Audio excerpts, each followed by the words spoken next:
បាទសួស្តីបងប្អូនអរគ្នាបាទនេះគឺជាសកម្មភាពខ្ញុំបាទធ្វើការបាញ់ surprise លៀងតួឡានបាទតួឡាន Starlight របស់យើ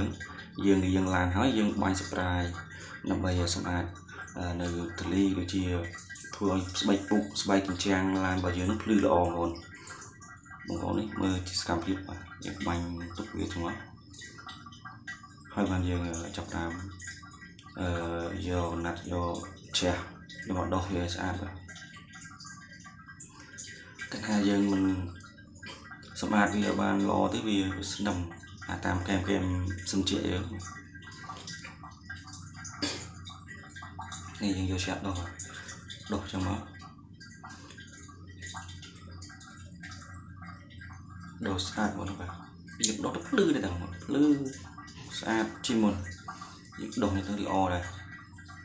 ធ្វើឲ្យស្បែកពុកឡាយយើងនៅភ្លឺល្អបានយូរបងដោះវាទៅភ្លឺ